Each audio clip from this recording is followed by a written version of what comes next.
Okay, so if I told you that one man, an Australian man to be specific, killed 20 Germans, captured 50 more, and took out 3 machine guns, whilst on his way to obliterating a German outpost, you'd probably think I was making it up.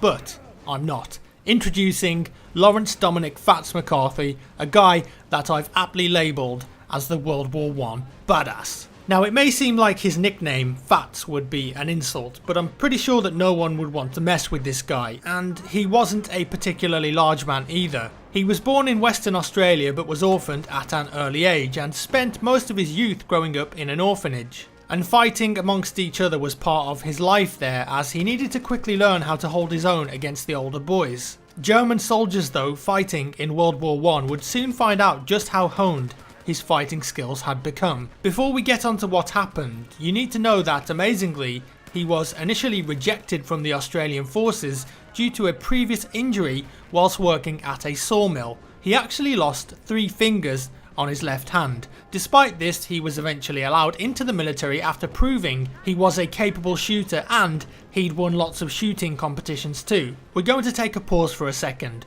Just remember right now, before we proceed, that this guy was initially rejected from the military and had lost 3 fingers on one hand, because when I tell you his story, it's going to make him seem like even more of a badass. Over the course of the war, McCarthy would prove just how good he was, eventually reaching the rank of lieutenant and also receiving the French Croix de Guerre. However, it would be his actions on August 23rd, 1918 that would later be described as probably the most efficient piece of individual fighting ever seen in the Australian Imperial Force. And remember, he did all this minus 3 fingers on one hand.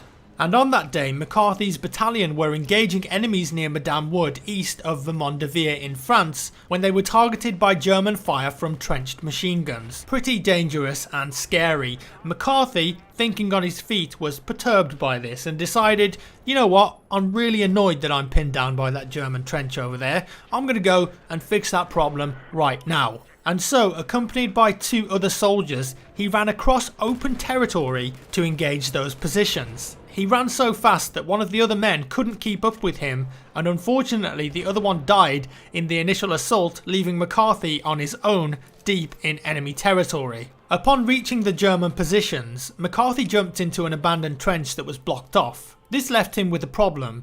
He couldn't engage the first enemy machine gun position from where he was. His solution, well, it was pretty simple. He actually tunneled a hole underneath the Germans using his shovel, stuck his head and a hand holding a pistol through the hole, took aim with 2 pot shots and killed both soldiers manning the first position. Easy really, perfectly standard, but wait, that's not all. He then climbed through the hole himself, emerging from the ground like some sort of ferocious mole of war, and started clearing out the entire trench himself. McCarthy only had his rifle, a Lee Enfield Mark III, his pistol, a limited amount of Mills bombs and anything else he could find along the way from the German soldiers he was leaving in his wake. He literally was a one-man army clearing out the trench on his own, and he went through the entire thing, killing anyone in his way before finally meeting up with an allied unit 700 yards away. Just picture this for a second. He's got a revolver in one hand killing enemies, throwing Mills bombs at others while walking through the trench. It's like as if this guy has been plucked from an Arnold Schwarzenegger movie. It's madness, stranger than fiction, but this actually happened. Fats then continued his rampage and took out a further 3 more machine gun positions whilst killing 20 enemies in the process and capturing 50. Just think about that, he captured 50 Germans on his own because they all surrendered after witnessing what had happened. This is where it gets even more crazy. After surrendering, the German soldiers were so impressed by what they'd seen, they surrounded him and patted him on the back. These guys had just been wiped out by one dude, but they were so impressed with his fighting skills that they thought, you know what, you may have kicked our asses, but yeah, well done, GG, that's play the game to be honest, mate.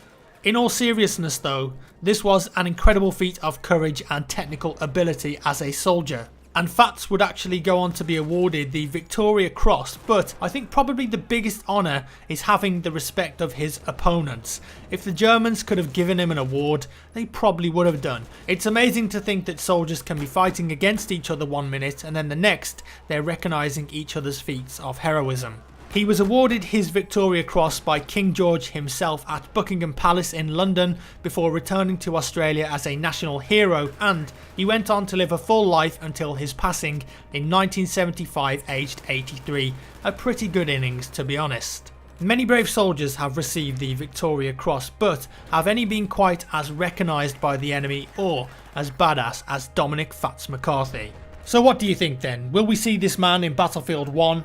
Perhaps he'll turn up as an Easter egg, or maybe we'll get to relive his brave actions of 1918 in video game form for ourselves. We shall see. As always, thank you so much for watching guys. I hope you enjoyed the video. If you did, give me a thumbs up. If you didn't, a thumbs down, and I'll see you in the next one.